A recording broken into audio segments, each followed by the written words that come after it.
Hello friends, again this is Rebecca Monyei and you are listening to the Nollywood Spotlight Show on Nollywood Radio France. And as always with me, I have Cyprian Josson. Cyprian, tell the audience where you're located. Yeah, Rebecca, thank you very much. Hello everyone, I'm your host Cyprian Josson. So I live in France and like I used to say every time in this program, we live in two different cities and in two continents. So Rebecca Monyei is talking from Houston, Texas, and I'm in a little town called Shark. So Rebecca, today we have a movie review. Is that so? Yeah. Okay. So the movie we're going to review is called The Naughty Doctor. Correct.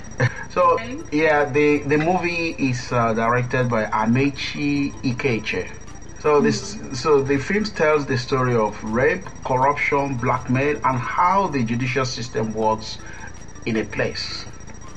So for me, Naughty Doctor begins with the gynecologist Dr. Jerry, played by Majid Michel, to Serena, one of the pregnant women and the wife of Chief Walter, played by Mercy Josson.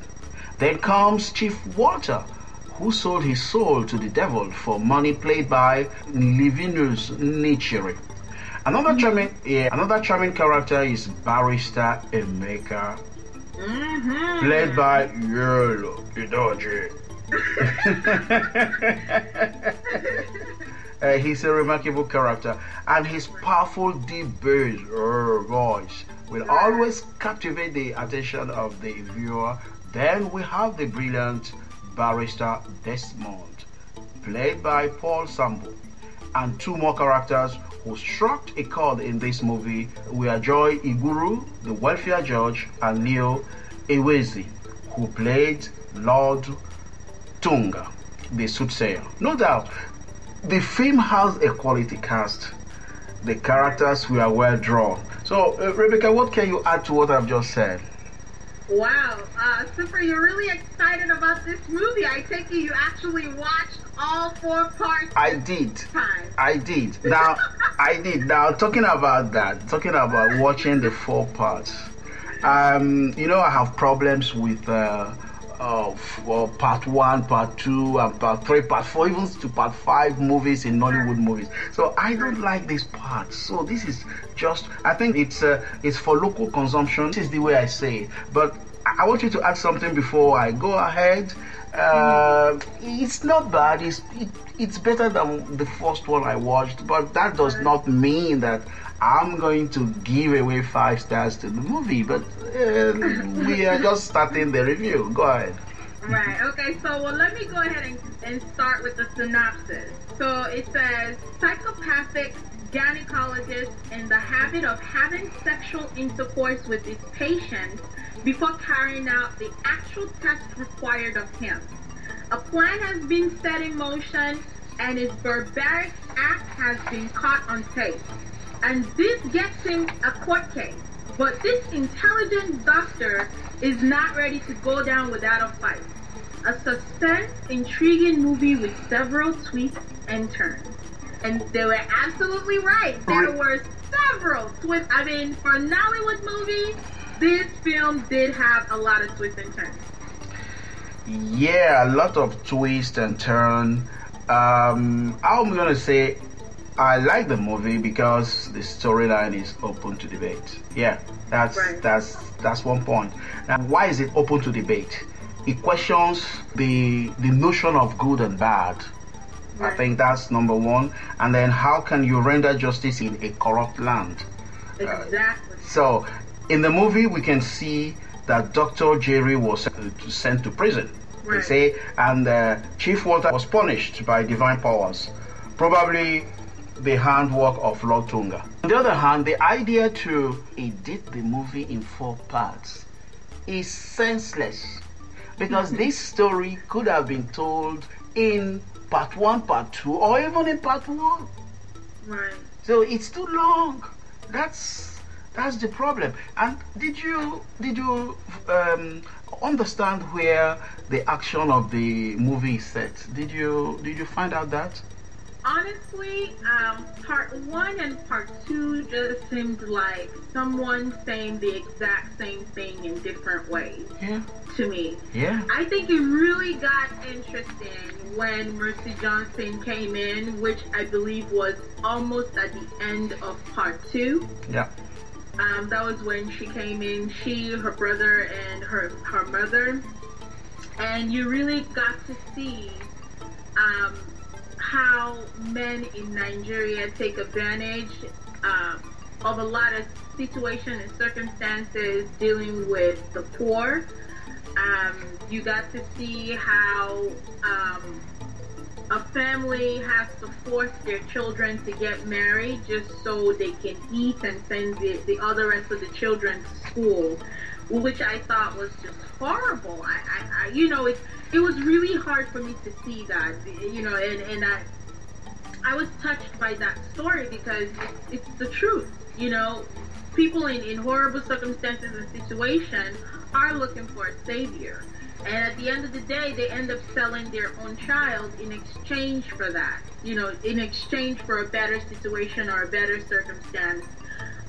But in the end, it kind of worked out in a way that was predictable because, you know how Satan works. He never gives you an opportunity to win. Yeah. If you actually make it out alive, then it definitely wasn't Satan who gave you what you had, you know?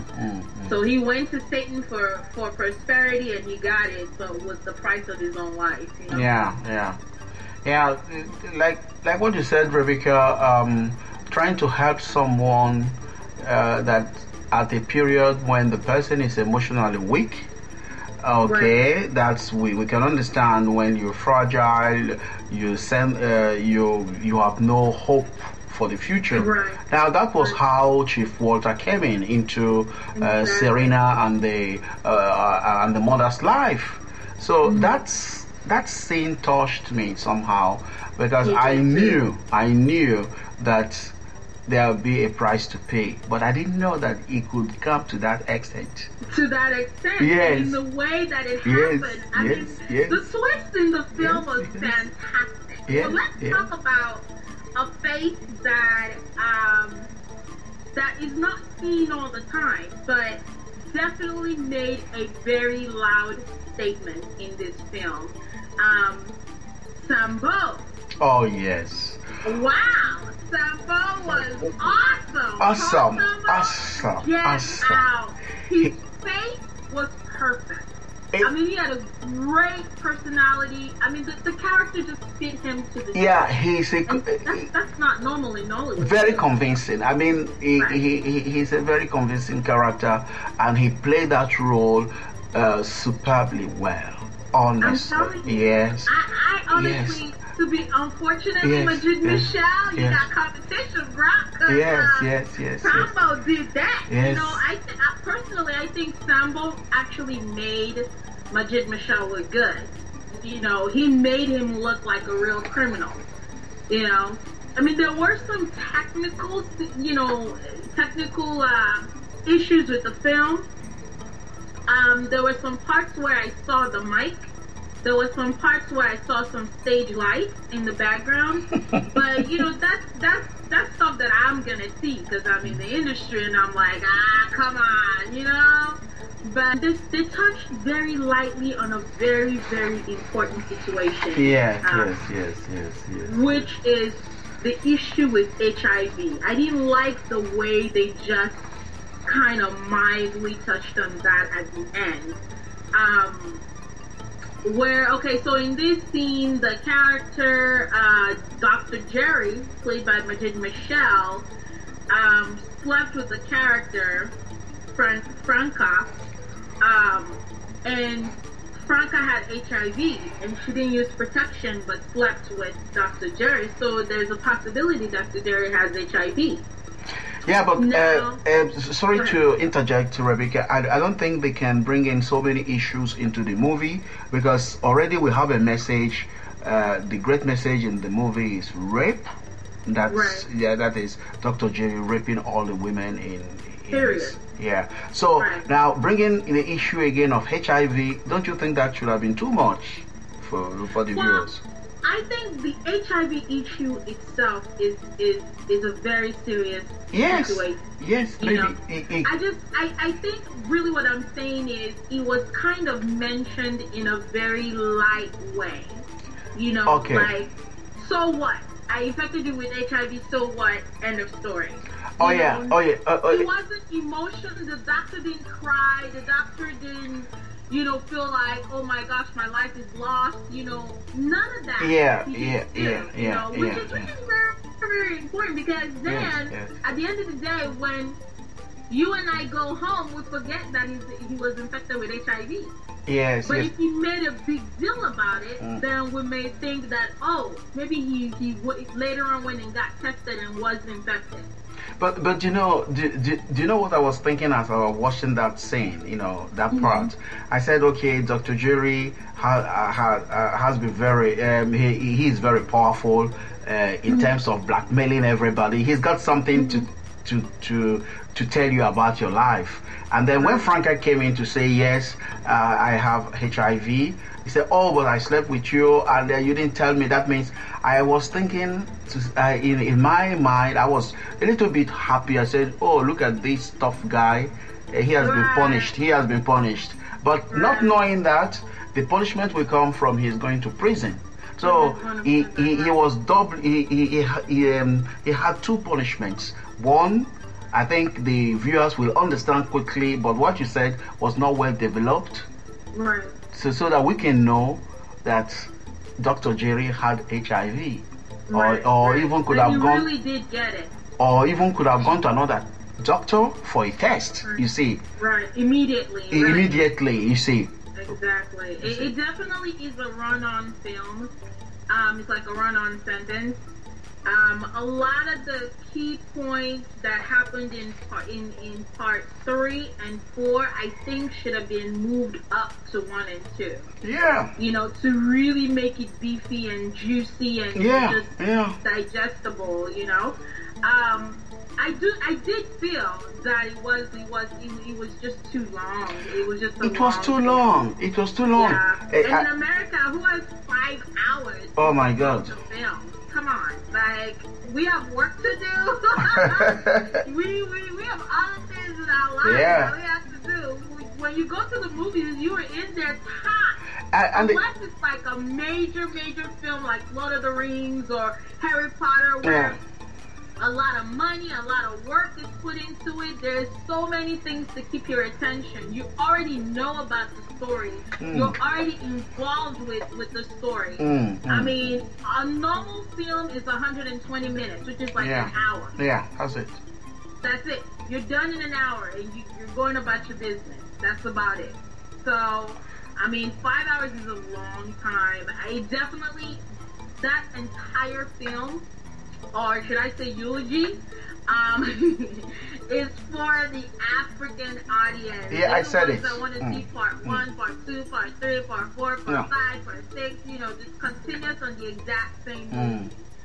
Definitely not for an European audience. No. So, Rebecca, how are we going to rate this movie now? Well, as usual, I did several sections that I rated. I have picture quality. I'll give it an excellent. What do you think? Go ahead. I don't want to influence you. I don't want to influence you, my friend. Okay, I have good sound because I can hear some noises and some scenes. Location, I have excellent, great location. It was obvious that they spent some money on location and used some really nice places. Scene progression, I have good. It was easy to follow the story from one scene to another. Difference between night and day, I have good. A few scenes actually stayed at the time of the day for the progression of scenes. So, for example, the court scene where the judge requested characters resume the court case on a specific day and time. Story itself, I have fair for Hollywood. If we're grading on a Hollywood basis, it's a D-. If we're grading on a Nollywood basis, it's a B+. So, For a Nollywood movie, this movie did very well. There were several twists and turns, like the synopsis stated.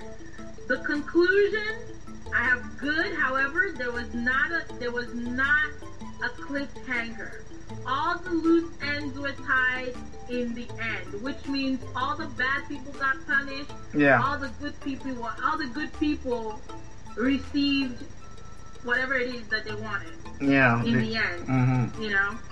And then error corrected during the films, like I said earlier. Sorry, some props like the mic lights were visible in part 2. However, it was corrected and was no longer visible in the rest of the film. So makeup was good. There was nothing really standing out in the makeup. Everybody had, okay makeup suitable for African television. The wardrobe was excellent. The pregnant people actually looked pregnant, which was cool. And that's a big deal in Nollywood. Most Nollywood movies, the pregnant people do not look pregnant. They look like they have a pillow tucked in their stomach, okay? So that was good. That was really good. And like I said earlier, I did not like the fashion in which they brought up the subject about HIV. The importance of prevention or protection was not mentioned, which is ultimately the most important. Prevention and protection, they did not emphasize that at all. So do you want me to go into my awards? Go ahead. Or is it yours? Yeah, go ahead. Yeah. Okay, so for best actor performance, guess who gets that? Sambo, I think so. For me. Yes. Sambo, yeah. I'm sorry, Mrs. Michelle. Yeah. Man, Paul Sambo was on point. He was I so wanted good. to watch him all the time. Good. I mean, his personality he was so believable. Yeah. His facial expressions match, and that's really hard. I think a lot of the times, these are Nollywood actors who've been in movie upon movie upon movie upon movie, forget that their facial expression have to match their personality, have to match what they're playing, And I feel like Paul Sambo, when he was advising Majid Michelle at his apartment, he spoke like he was for real. When he was in court fighting for he was on the side of he was on the side of, always on the side of his friend. Of his friend. Yeah, right. with different witnesses that he was questioning. Right. And then you can hear the judge who says sustained. Right.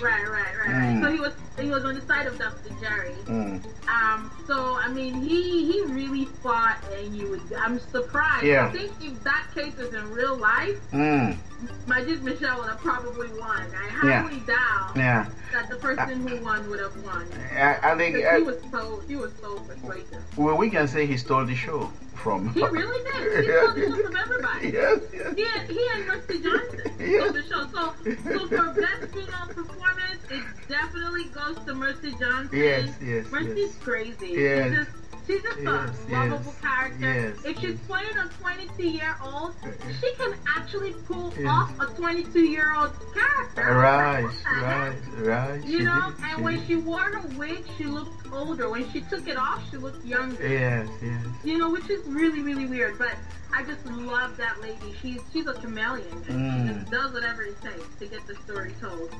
So, my take on the underlying story in this film was evil people never go scot-free, and the truth always reveals itself in the end, no matter what. That was what I got from that. Yeah, but unfortunately, in the real world, it does not happen that way. Not all the time, but most of the time it does. Yeah. So for me, the general rating, I'm giving an overall rating for this movie because of the storyline, because of the characters that are very fantastic characters. So I'm going to rate this movie 3 stars out of 5. 3 stars? Yeah, out of 5. Yeah, I enjoyed it, but somehow got lost in the middle part 2 and part 3, and then found part 4 interesting because there was a marriage. It ended like what you said, the marriage of Paul Sambo, Barrister Desmond, and Mercy Josson that played Serena. Did you watch that side? Did you see that? I did watch it. I thought I was weak. Sorry? I saw it, but I thought that was weak. Yeah, it was because Paul Sambo was also punished by divine powers. I don't know. You see, this is this is the Nollywood style of writing. You must be punished by divine powers. You see, my rating, I repeat, is 3 stars. And you, finally, Rebecca, your general rating will be? It's gonna be 3 stars too. Also, okay. Yes, and the reason is because the story had twists and turns, but I think the end kind of let me down a little. Like, I was expecting a more aggressive end. You know, parts 1 and 2 were kind of fillers. The story really started at the end of part 2. Part 3 and 4 really told. That's where all the action was. You know, so I was expecting that kind of like a powerful ending to that, you know. But I mean, like I said, it's good to see in a Nollywood movie that good people get good things, you know, and bad people get punished. But I still felt like they could have been a lot more creative as to, because, for example, when we saw On the Project is actually already a hot story to tell because it's a taboo from the get-go. So everything about that film, you're kind of watching it with one eye open, you know? But in a film like this, where you're telling just a normal story, you have to be, at least the beginning needs to be powerful, the end needs to be powerful, and I felt like this story wasn't powerful both in the beginning and the end. So can we recommend this movie to our listeners? Of course, you gotta watch it. You know, we want to know what you think. You know, this could be just us. You know, we are professionals in this. We watch Nollywood movies all the time. We are in the films. We're working, you know, promoting the films, either in the background, on set. So we know what's going on in the film, but we want to know what you, the audience, think about this film. You know. And then if there is any director out there looking for someone to cast, do not forget Paul Sambo. He is one of the best actors now in Nollywood. Highly recommended. I want to see you in a lot more Nollywood movies. Yes. I love looking at your face on screen. You remind me of the early Van Vicker. So definitely, producers, directors, cinematographers, look out for Paul Sambo. You got a diamond, for real. Paul Sambo is the man of the Naughty Doctor. You're listening to Nollywood Radio France, and I'm your host, Cyprian Josson, and Rebecca Monyei, my colleague all the way from Houston, Texas. Rebecca Monyei is the director and creator of Nollywood Spotlight. Rebecca, just give a word and give the address of your website and who you are again to our listeners, because more and more listeners are coming in, so we will keep on introducing ourselves so that we will keep them and they will tell their friends. Right, absolutely. And we definitely want to thank you for listening to Nollywood Spotlight Show on Nollywood Radio France. We're here because of you. We appreciate you. Invite your friends, invite your brother, your uncle, your auntie. Go to www.nollywood-radiofrance.com. We upload on a regular basis brand new episodes of the show almost every single day.